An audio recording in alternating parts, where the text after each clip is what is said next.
Lodi ko po kayo, Mang Paul eh. Mang Paul, huwag na po kayong magalit, please.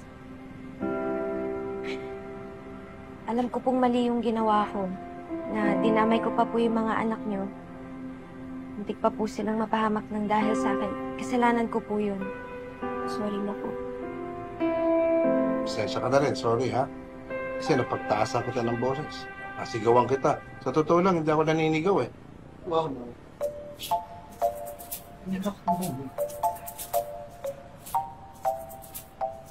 Nalabang mo, Tia. Kilala ako sa lugar na ito na matapang at lumalaban. Lahat hinaharap ko. Wala akong inaatrasan. Pero sa totoo lang, naduduwag din ako. Kasi ang pinaka nakakatakot sa isang amang katulad ko ay yung mapahamak ang mga anak ko. Hindi lang si Bruno at Lana. Pati ikaw. Oh. Kasi parang anak. Alam mo ba yun? Alam ko naman po, Mang Paul. Salamat po ah. Alam mo, pinabilib mo ako. Hapang mo. Kahit 3, pinabilib niyo ako.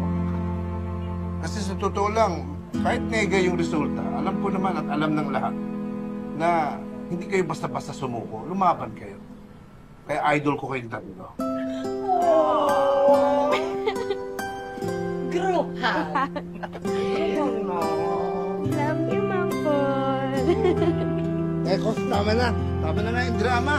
Oh, nakakatsaka eh. Paul, bakit ang aga-aga inaaway mo yung mga bata? Oh, pati di sumot siya, pinayak mo. Ay, hindi naman po. Okay lang po. Hindi naman. Kasi parang ginagalit nila ako eh. Ayokong ginaganon ako eh. Pinainit ang ulo ko. Nakaka-high blood. Teka. Tama na yan. Tara, doon tayo sa bahay. Mag-relax ka muna. Titimpla kita ng kape. Timpla mo akong kape. Oo. Init ang ulo mo eh. Yung gagalitin. Kakape ako para huwag akong magalit, ha? Kami na po baka na dito pa. Galit nila ako eh. Teka lang. Okay na. Oh, diyan muna kayo ha. Ako nang bahala dito. Opo. Okay? Okay po. Yeah. Sure lang sa akin, ha? Kakape lang ka rin. Halika na. Apo! Oh.